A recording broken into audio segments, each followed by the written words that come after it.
So we'll go ahead with CET level questions of superposition of waves. So as usual, we will start with PYQs first. Section number 3 होता है आपके book में. A stationary wave is represented by y equals to 10 sine pi x by 4 cos of 20 pi t, where x and y are in centimeter and t is in second. The distance between two successive nodes is. सबसे पहले stationary wave, अगर आपको याद होगा stationary wave का जो equation बनता है y equals to 2a cos of 2 pi x by lambda into sine of 2 pi nt, या तो ऐसा बन सकता है. अब ऐसा कब बनता है?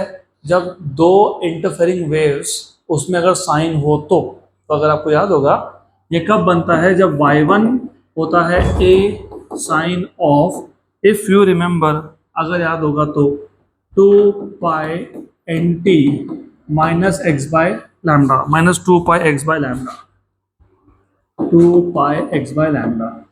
ये पहला वेव था जो पॉजिटिव एक्स एक्सिस में ट्रैवल कर रहा है, और दूसरा वेव था y2 इक्वल्स टू यहाँ पे प्लस जो नेगेटिव एक्स में ट्रैवल कर रहा है. इन दोनों का सुपरपोजिशन होने के बाद आपको मिलता है स्टेशनरी वेव, जिसका इक्वेशन ये होता है. लेकिन अगर दो इंटरफेरिंग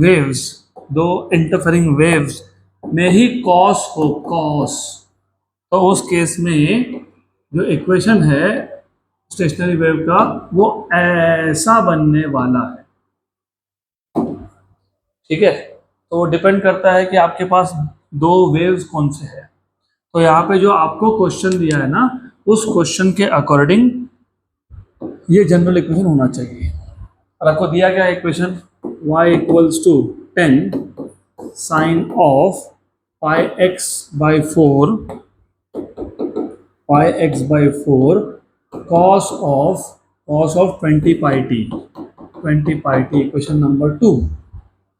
तो जब आप इन दोनों को कंपेयर करोगे, कंपेयरिंग इक्वेशन नंबर 1 and 2, जब आप कंपेयर करोगे इन दोनों को, तो by comparison what do you see 2 pi by lambda equals to pi by 4 आ रहा है क्या? हाँ कि ना? यस और नो? अरे बराबर है ना, 2 pi by lambda is pi by 4, सही तो है. pi हो गया कैंसिल, तो लैम्डा की वैल्यू कितनी आ गई? कितनी हो गई? 8 आ गई. ये सब सेंटीमीटर में था, तो ये भी सेंटीमीटर में है, 8 सेंटीमीटर. आपको पूछा गया है distance between two successive nodes. आपको पता है डिस्टेंस बिटवीन टू नोड्स क्या होता है? Lambda by 2. So distance between two successive nodes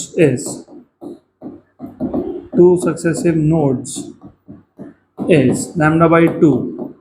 तो that is 8 by 2, that is equals to 4 centimetre. तो 4 centimetre, option number D.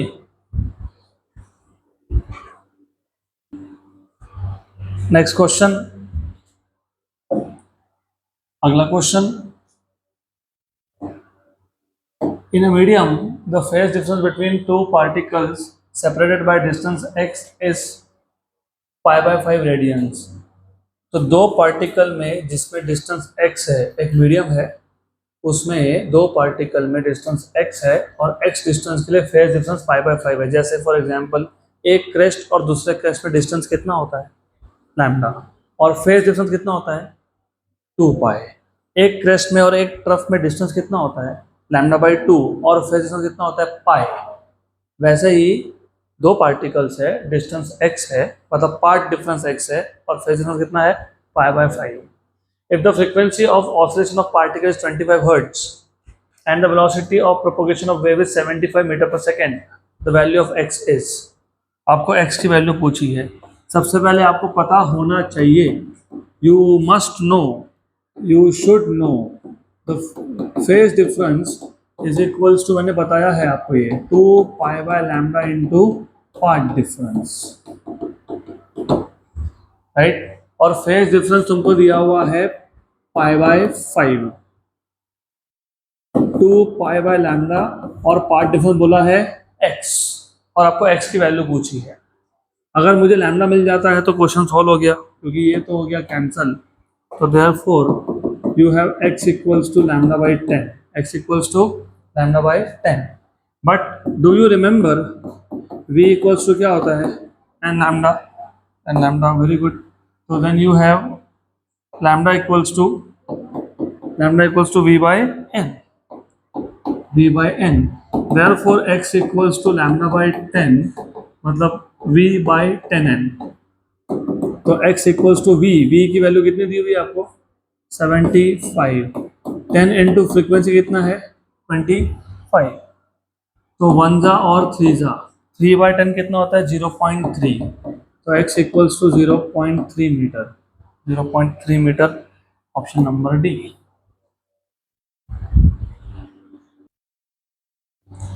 Next question,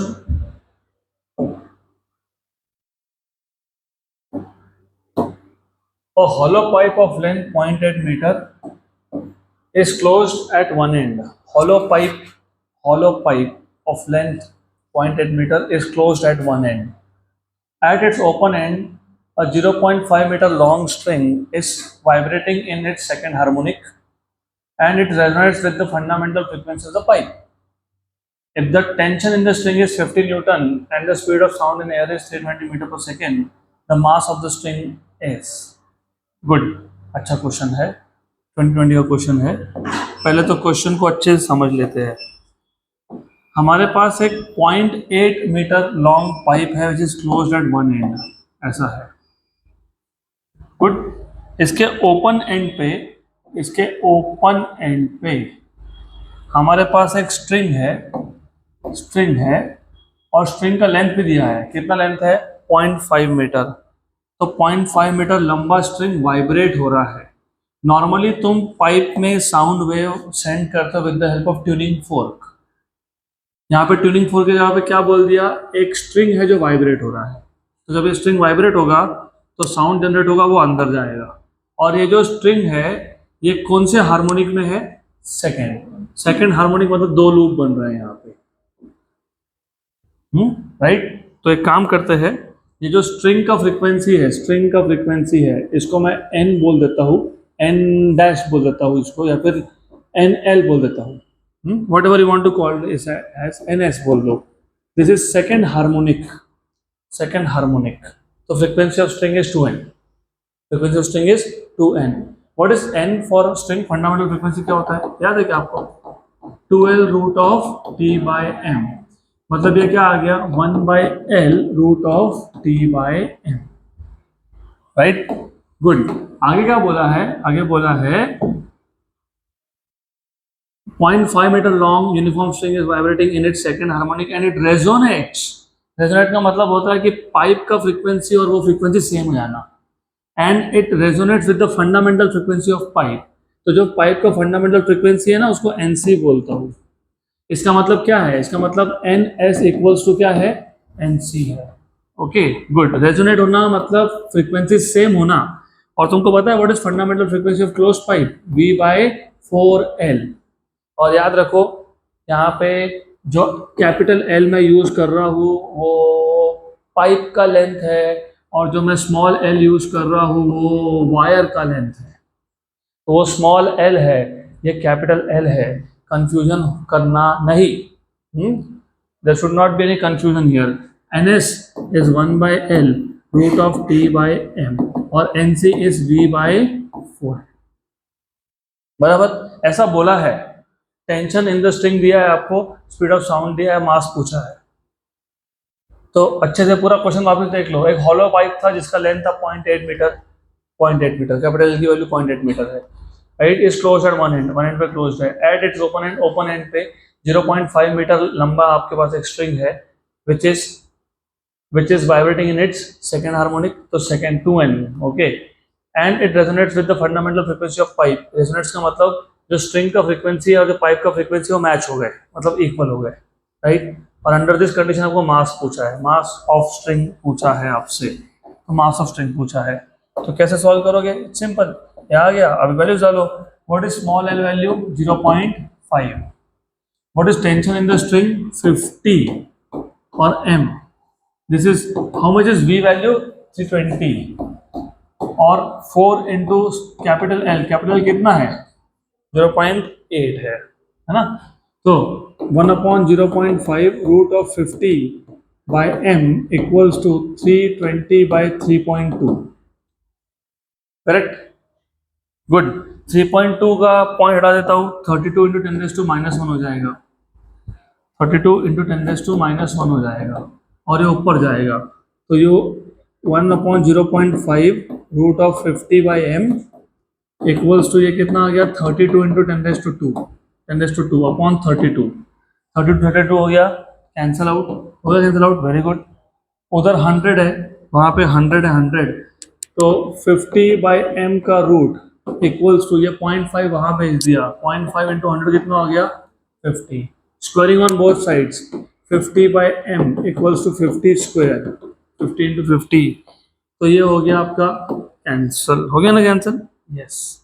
तो क्या हो गया, m क्या आ गया, 1/50, कितना आ गया, 1/50, 1/50, लेकिन याद रखना ये मास पर यूनिट लेंथ होता है, it is mass per unit length, length of the string, तो ये आ गया 1/50, what is mass, length upon 50, what is length of string, 0.5 upon 50, मतलब 5/500, मतलब 1/100, 1/100 मतलब क्या, 10⁻², 10⁻² किलोग्राम, इसको ऐसा लिखूँ क्या मैं, 10 इंटू 10⁻³ किलोग्राम लिख सकता हूँ क्या मैं, हाँ, 10⁻³ किलोग्राम कितना होता है, ग्राम होता है, तो 10 ग्राम, तो 10 gram, 10 gram, option number C, option number C होना चाहिए आंसर में, ऑप्शन नंबर सी है, done.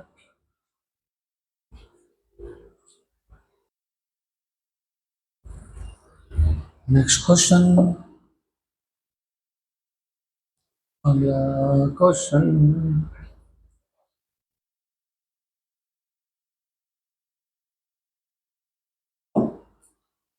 two waves are superimposed whose ratio of intensity is 9:1।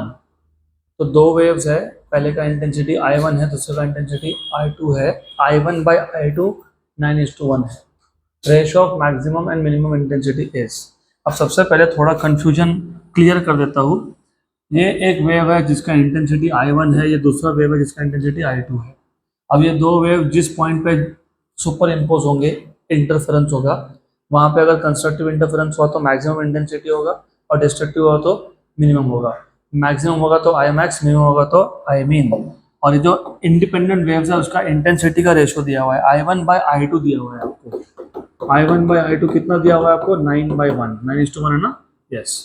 आपको पूछा क्या है, I max by I mean, तो अगर आपको याद होगा I max by I mean मैंने आपको बताया था under root of I1 plus under root of I2 upon under root of I1 minus under root of I2 bracket square. अब एक काम करो, रूट ऑफ I2 कॉमन निकाल लो न्यूमरेटर से और डिनोमिनेटर से, तो ये आ जाएगा root of I1 by root of I2 plus 1 upon root of I1/I2 minus 1 का स्क्वायर।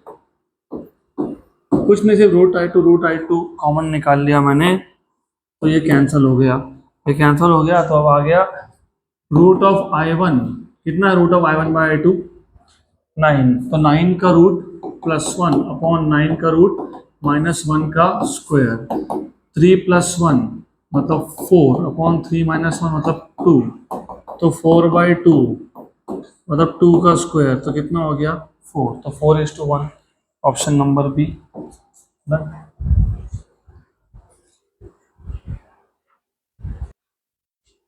अगला question, next question,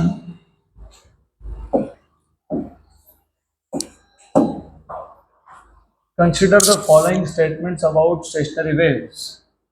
A statement, the distance between two adjacent nodes or antinodes is equal to λ/2, सही है क्या ये, yes। A node is always formed at the open end, at the open end of the open organ pipe, ये सही है क्या, नहीं, क्योंकि ओपन एंड पे नोड नहीं बनता है, क्या बनता है, एंटी नोड। तो both statements A and B are true, नहीं, only statement A is true, हाँ, डन, खत्म हो गया। अगला question, The equation of the standing wave is given by 0.02 cos of 2 pi x by 60 sine of 150 pi t meter. The amplitude of vibration of particle at a distance of 10 meter. The amplitude क्या पूछा है? Amplitude क्या पूछा है? Amplitude कितने distance से पूछा है? 10 मीटर पे. तो पहले तो आपको जो इक्वेशन दिया है वो क्या है? 0.02 cos of 2 pi x by 60 2 pi x by 60 sine of 150 pi t 150 pi t. आपको ये पता होना चाहिए ये होता है एम्पलीट्यूड. ये होता है amplitude, resultant amplitude of stationary wave. जिसमें 2 पाई एक्स अगर कुछ आ जाए वो एम्पलीट्यूड का पार्ट होता है. तो एम्पलीट्यूड क्या है? 0.02 cos of 2 pi x by 60. इन्होंने x की वैल्यू क्या बोली है? कितनी बोली है? 10. कितनी बोली है? 10. तो 10 बाई 60. तो ये हो गया 1 बाई 6, 1 9 3 तो पाई बाई 3. तो r equals to 0.02 cos of pi by 3. What is cos of pi by 3? Cos 60. 1 by 2. कितना? 1 by 2. 1 by 2. 0.02 by 2. तो कितना हो गया? 0.01. 0.01 मीटर. Option number B.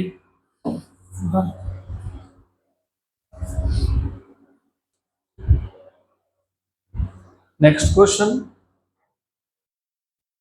अगला question.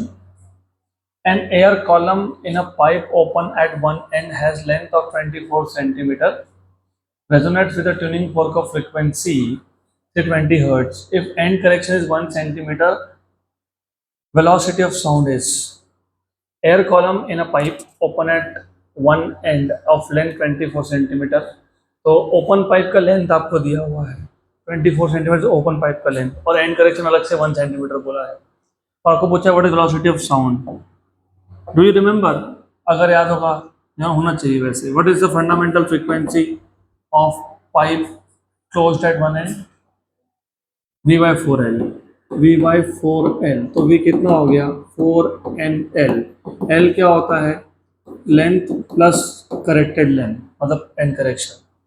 Length plus and correction, तो ये करेक्टेड लेंथ होता है ना, राइट. तो 4 इंटू एन. एन कितना दिया हुआ है आपको? 320. और लेंथ कितना दिया है? लेंथ कितना है? 24 प्लस 1. ये सेंटीमीटर में थे ना दोनों, तो मीटर में कन्वर्ट करने के लिए क्या कर दिया? 10⁻². तो ये हो गया 4 इंटू 320. 4 इंटू 320. आंसर 320 आना चाहिए. 4 इंटू 320 इंटू 25 इंटू 10⁻². ऐसा क्यों? 25 इंटू 4 कितना होता है? 100. और 10⁻² क्या हो गया? कैंसल. तो आंसर कितना आना चाहिए? 320 मीटर पर सेकेंड. ऑप्शन. Next question.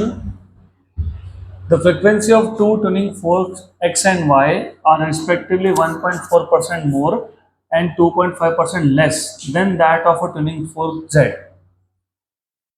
तो पहले एक काम करते हैं, जो x ट्यूनिंग फोर्क है उसका फ्रीक्वेंसी को nx बोल देता हूँ, y के ट्यूनिंग फोर्क के फ्रीक्वेंसी को ny बोलता हूँ और z को nz बोल देता हूँ. तो अकॉर्डिंग टू द क्वेश्चन, जो भी फ्रीक्वेंसी z की होगी वो nz है. और क्योंकि क्वेश्चन ने बोला है कि x का फ्रीक्वेंसी 1.4% ज़्यादा है कंपेयर टू z, मतलब nx is nz plus 1.4% nz. और y के केस में कम है तो -2.5% nz. ये उसका मतलब होता है. गुड. ये होता है आपका nz प्लस 1.4 को नंबर में कन्वर्ट करने के लिए 1.4/100. 1.4/100 मतलब 1.4 × 10⁻² मतलब 0.014. तो 0.014 nz. 0.014 nz. nz plus 0.014 nz is how much? 1.014 nz. ये हो गया आपका frequency of x. Frequency of Y में क्या करोगे, N Z minus 2.5/100. What is 2.5/100? 0.025. 0.025 N Z. तो ये कितना हो जाएगा? 0.975. 0.975 एन जेड. अब आगे क्या बोला है? आगे बोला है when tuning forks X and Y are sounded together. दोनों का फ्रीक्वेंसी सेम है क्या? नहीं है. जब दो फोर्क का फ्रीक्वेंसी सेम नहीं हो, नियरली सेम हो लेकिन एग्जैक्टली सेम नहीं हो, तो क्या प्रोड्यूस होता है? बीट्स. तो इन्होंने बोला है कि जब एक्स और वाई को तुमने साथ में साउंड किया तो 10 बीट प्रोड्यूस हुए. 10 बीट प्रोड्यूस हुए, मतलब N X minus N Y की वैल्यू कितनी है? 10 है. और आपको z का फ्रीक्वेंसी पूछा है, तो 1.014 N Z minus 0.975 N Z equals to 10. अब बताओ जरा, 1.014 में से 0.975 गए तो कितना होता है? ज़्यादा टेंशन लेना नहीं, ये 0.025 एक के नीचे है, एक के नीचे, और 0.1014 एक के ऊपर है. तो डिफरेंस कितना है पता है? 0.025 प्लस 0.014 कितना आ गया ये? 0.039. 0.039 बराबर ना? 0.039. अगर तुमने ये सही बताया है तो, नहीं तो फिर नहीं. N Z equals to 10. Good. तो what is N Z? What is N Z?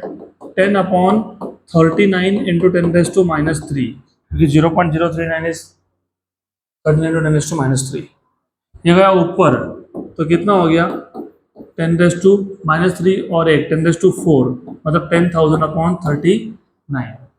बराबर है? एकदम बराबर है. मैं सिर्फ 10 रफली इसको 40 लिखता हूँ. इसको 40 लिख लिया तो ये हो गया कैंसल, ये हो गया 1 सा और 250 सा. तो 250 हर्ट्ज का फ्रिक्वेंसी होना चाहिए.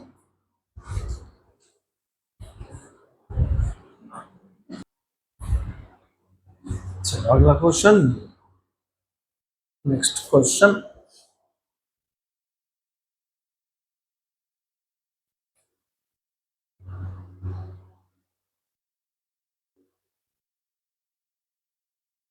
Quick.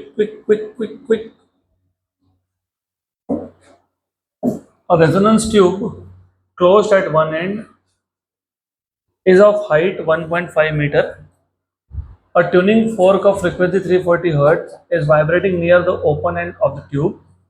Water is poured in the tube gradually. The minimum height of the water column for which resonance is obtained is. Neglect the end correction. Speed of the sound in air is 340 meter per second. तो पहले question आपको समझना पड़ेगा अच्छे से. Question में क्या बोला था आप? Resonance tube closed at one end is of height 1.5 metre. हमारे पास एक ट्यूब है which is close at one end. इसका हाइट मतलब इसका लेंथ कितना दिया? इसका लेंथ 1.5 मीटर. इस a tuning fork of frequency 340 Hz is vibrating near the open end of the tube. इसके पास में हमने एक ट्यूनिंग फोर्क रखा है 340 Hz का. It is vibrating near the open end of the tube. Water is gradually poured into the tube. इस tube में हमने स्लोली वाटर भर दिया. स्लोली हमने इसमें वाटर भर दिया. The minimum height of water column for which resonance is obtained. मतलब कम से कम कितने हाइट का वाटर कॉलम हो सकता है so that resonance occurs. Right? Question समझा? वही तो नहीं समझता है फिजिक्स में. एक टेंशन मत लो, सिंपल क्वेश्चन है. तो एक बात बताओ, अगर मेरे पास, अच्छे से सुन लो, तुमको पता है आंसर, सिर्फ सोचना पड़ेगा. अगर मेरे पास एक कॉलम है जो एक एंड पे क्लोज्ड है, तो फंडामेंटल मोड में कितने लूप बनते हैं? चलो फंडामेंटल मोड पे क्लोज एंड पे क्या बनता है? नोड. और ओपन एंड पे क्या बनता है? Anti node. तो कम से कम कितने लूप बनते हैं? Half loop. उसके अगले में 1.5, उसके अगले में 2.5, उसके अगले में 3.5 and so on so fourth. तो जब तुम इसमें पानी पोर कर रहे थे तो कम से कम फंडामेंटल मोड होना चाहिए, मतलब कम से कम आधा लूप तो बनना ही चाहिए। तुमने पूरा ही पानी भर दिया तो फिर वेव जाएगा कहाँ पे, राइट? इसका मतलब तुम सिर्फ उतने हाइट तक पानी भर सकते हो सच दैट कम से कम कितना बनना चाहिए, हाफ। इसके ऊपर पानी भरा तो गए, फिर अभी रेजोनेंस नहीं होगा, राइट? बराबर। तो एक काम करो, ये है लेंथ ऑफ द ट्यूब, इसको मैं बोल देता हूँ एल। ये है हाइट ऑफ वाटर कॉलम, जिसको मैं बोलता हूँ एच। ये है लेंथ ऑफ एयर कॉलम, जिसको मैं बोल रहा हूँ एल। और फंडामेंटल मोड में अगर आपको याद होगा, याद है क्या, N equals to V by 4 है, क्योंकि ये क्लोज्ड पाइप है। तो एल तुमको मिल जाएगा, what is L, V by 4n। How much is V दिया होगा 340। How much is frequency N, वो भी दिया है 340। वेरी गुड, 340 गया। तो लेंथ कितना आ गया, 1/4, 1/4 मीटर, 1/4 मीटर। मीटर है ना ये, यस, 0.25 मीटर, मीटर में है ये, बराबर। तुमको क्या पूछा था, किसका हाइट, हाइट ऑफ, अरे तुमको हाइट ऑफ वाटर कॉलम पूछा है ना, water height of water column पूछा है। तो do you see height of water column क्या आ रहा है, small L is L plus H. तो what is H, L minus capital L. What is L, what is L, कितना है 1.5। इसमें से 0.25 माइनस कर लो तो कितना होगा 1.25 मीटर। तो 1.25 मीटर मतलब 125 सेंटीमीटर। अभी तो नहीं है ये, नहीं आ रहा ना आंसर। हाँ, सेंटीमीटर में 125 हो जाएगा ना, तो आंसर कहाँ है, आंसर कहाँ है, कहाँ है? उन्होंने क्वेश्चन ही गलत पूछा है। हाइट ऑफ वाटर कॉलम नहीं, हाइट ऑफ एयर कॉलम पूछना चाहिए था। तो हाइट ऑफ एयर कॉलम कितना आया 0.25, 25 सेंटीमीटर।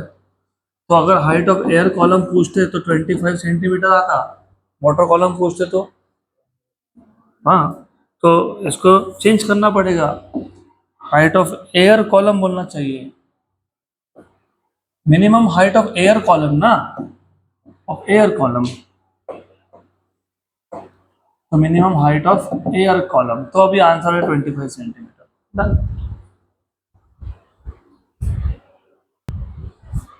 देखो एक केस में हाइट ऑफ वाटर कॉलम भी आंसर आ सकता है, provided that the height of water column is measured from the open and. क्योंकि अगर 125 सेंटीमीटर नीचे से है तो ऊपर से कितना है, कितना है 25। तो अगर उन्होंने बोला है हाइट ऑफ वाटर कॉलम, तो फिर height of water column measured from the open end of the tube, नहीं तो हाइट ऑफ एयर कॉलम ही आना चाहिए। अगला question, the sequence of harmonics of a pipe open at one and and close at the other. The sequence of harmonics of a pipe open at one and and close eight other. जानबूझ के लिखते हैं, सीधा बोल सकते थे ना close at one and या close pipe. Open at one and and close eight other ऐसा क्यों लिखा, क्योंकि पढ़ने वाला कभी कभी घाई में दो पाइप समझ लेता है। वो समझता है कि एक ओपन पाइप है, एक क्लोज पाइप है, एक ही पाइप है, open at one and and close at the other, right? Is 250 350 hertz respectively. Sequence मतलब एक के बाद दूसरा। तो अगर ये पीथ ओवरटोन है तो ये पी प्लस वंथ ओवरटोन है। अगर ये क्यूथ हार्मोनिक है तो ये उसका दो छोड़ के 3Q। क्यों ऐसा, क्योंकि क्लोज पाइप में फ्रीक्वेंसीज कौन से होते हैं, ऑड, तो N 3N 5N ऐसा, राइट? तो अगर ये क्यूथ है तो वो एक छोड़ के है, ठीक है, हम इसको पीथ ओवरटोन मान लेंगे, ये पी प्लस वंथ ओवरटोन है respectively. The resonating length of the air column in its fundamental mode will be. तो फंडामेंटल मोड में रेजोनेटिंग लेंथ कितना है, सबसे पहले आपको पता होना चाहिए। ये जो 250 है ना, इसको मैं पीथ ओवरटोन मान लेता हूँ। और आपको पता है पीथ ओवरटोन क्या होता है, 2P प्लस 1N। वैसे मैंने आपको स्टेट बोर्ड के क्वेश्चन में बता ही दिया था कि दो सक्सेसिव फ्रीक्वेंसीज का डिफरेंस क्लोज पाइप में 2N होता है, 2 टाइम्स ऑफ फंडामेंटल, और ओपन में कितना होता है N। ठीक है, नहीं याद होगा तो फिर प्रॉब्लम है, ऑफ कोर्स पता होना चाहिए। P प्लस वन याद है क्या, P प्लस वन, पी के यहाँ पे P प्लस वन लिखो ना, क्या आएगा 2P प्लस 3, सॉल्व किया हमने ये क्वेश्चन, फिर इन दोनों को सब्ट्रैक्ट भी किया था हमने, N P plus one minus N P, it is 350 minus 250, और ये कौन है, ये है 2p plus 3n minus 2p plus 1n equals to 100। इसको जब सॉल्व करते हो तो 2n बचता है, कितना बचता है 2n, n कॉमन निकाल लो, 2p कैंसिल हो गया, 3 में से 1 गया तो 2, तो 2n इक्वल्स टू 100।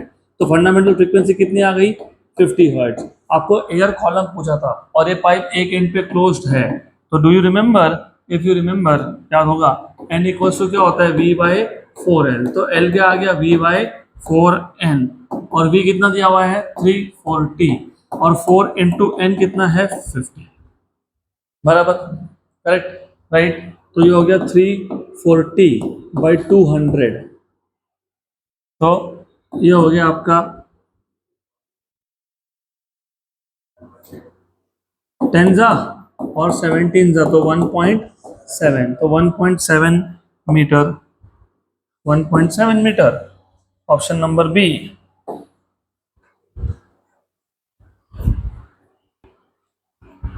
अगला क्वेश्चन,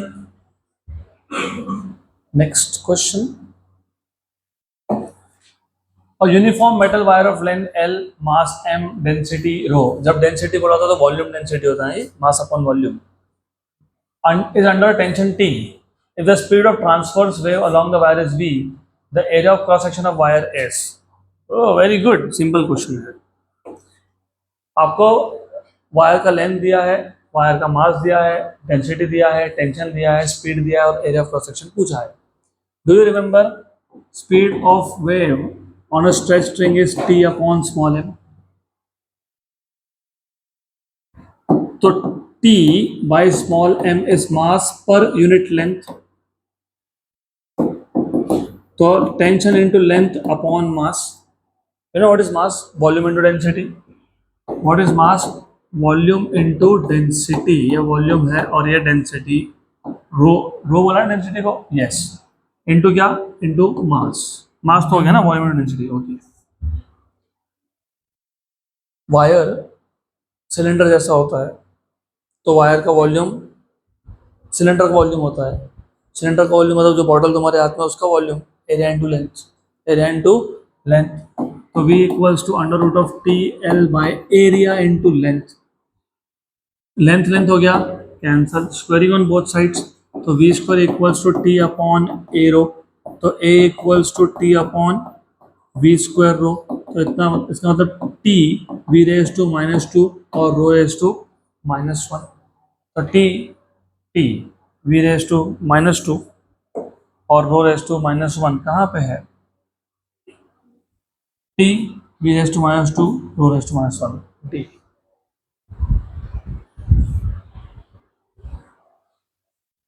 नेक्स्ट क्वेश्चन, अगला क्वेश्चन,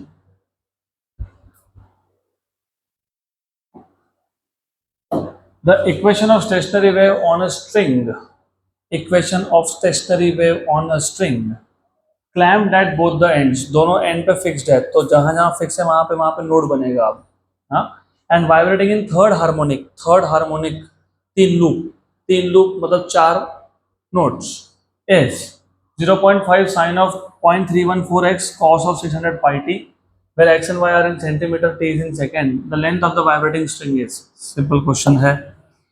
यहाँ ध्यान दो, y इक्वल्स टू क्या दिया है 0.5 sine of 0.314x cos of 600 pi t, cos of 600 pi t, आपको पता होना चाहिए ये 0.314 ये होता है k, आपको पता है k 2 पाई बाय लैम्डा, नहीं तो स्टैंडर्ड इक्वेशन पता होना चाहिए, स्टैंडर्ड इक्वेशन क्या है, a sine of 2 pi x by lambda, और 2 पाई बाय लैम्डा को k भी बोलते हैं, तो cos of omega t, omega मतलब 2 पाई एन टी, तो कंपेयर करोगे तो 2 पाई बाय लैम्डा कितना मिलेगा 0.314, 0.314, सही है, हाँ कि ना, हाँ हाँ यस, करेक्ट है, करेक्ट है, करेक्ट है, तो 2 पाई बाय लैम्डा 3.14 कितना होता है, पाई होता है, कितना होता है, पाई होता है, तो 0.314 पता है कितना, 0.1 पाई होता है, 0.1 पाई होता है, सिंपल सी बात है, वो 0.1 पाई है। नहीं तो 3.14 into ten raise to minus one लिख दो, फिर 3.14 into ten raise to minus one आ गया 0.1 पाई। पाई पाई बाय बाय। तो यहाँ से आपको मिल गया लैम्डा इक्वल्स टू 2/10⁻⁻1, मतलब बेसिकली 20 सेंटीमीटर। सेंटीमीटर क्योंकि बेसिकली सब सेंटीमीटर में था। आपको नहीं नहीं वेट वेट, आपको लेंथ पूछा है, अभी तो आपको वेवलेंथ मिला। थर्ड हार्मोनिक है ये, कौन सा हार्मोनिक है ये? थर्ड। थर्ड हार्मोनिक में आपको याद होना चाहिए, ऐसा होता है, ऐसा ऐसा होता है थर्ड हार्मोनिक। 3 लूप, यहाँ से यहाँ तक का डिस्टेंस λ/2, यहाँ से यहाँ तक का डिस्टेंस λ/2, यहाँ से यहाँ तक का डिस्टेंस λ/2। तो length of the string is 3 λ/2। तो 3 λ/2 और लैम्डा कितना है? 20 है। 1 जा और 10 जा तो कितना आएगा? 30 centimetre should be the length. 30 centimetre, option number B. Option number B ही दिया होना चाहिए, बी ही दिया है।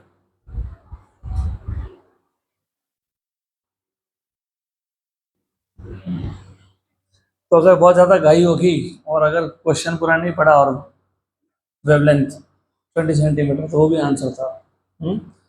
क्वेश्चन अच्छे से पढ़ लो। बस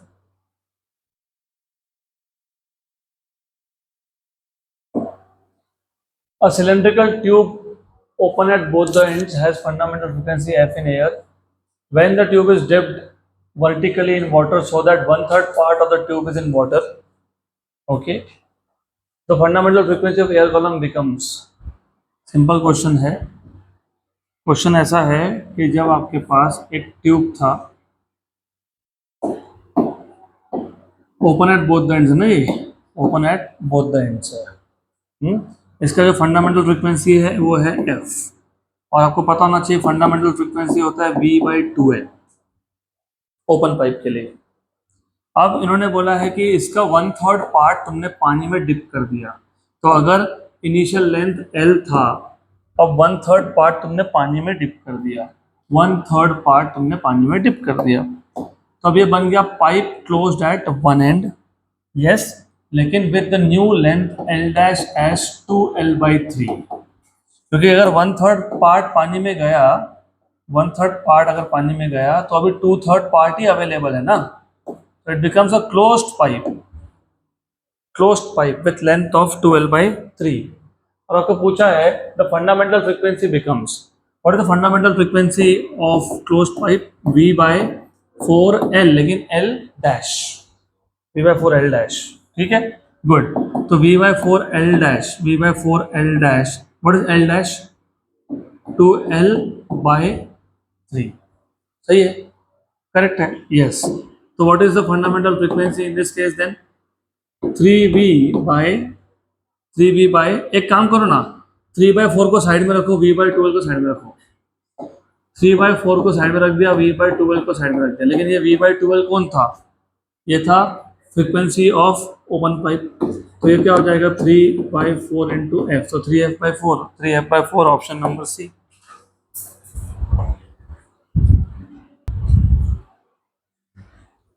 next question, a string of mass m is under tension T, the length of the string is L, a transverse wave starts at one end of the string, the time required for the disturbance to reach the other end। Simple सा question है ये भी। तो ऐसा है, ये एक rigid support मान लेता हूँ मैं, और यहाँ पे ये एक स्ट्रिंग ऐसा मान लेता हूँ, और ये जो लेंथ ऑफ द स्ट्रिंग है वो कितना बोला हुआ है? L बोला हुआ है। मास कितना है? m है। टेंशन कितना है? T है। इसमें एक ट्रांसवर्स वेव स्टार्ट हुआ एक एंड पे, उसको दूसरे एंड तक जाने में टाइम कितना लगा, ऐसा पूछा है। You know velocity is distance upon time, है ना, speed equals to distance upon time.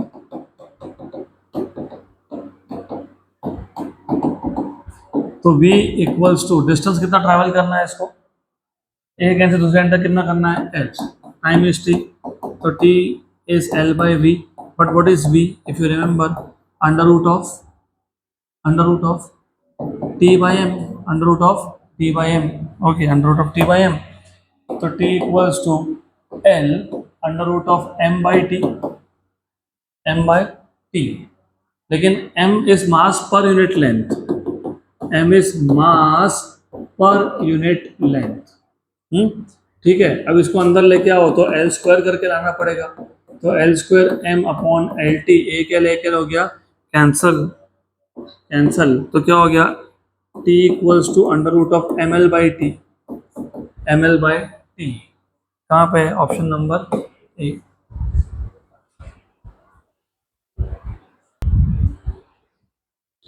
अगला क्वेश्चन,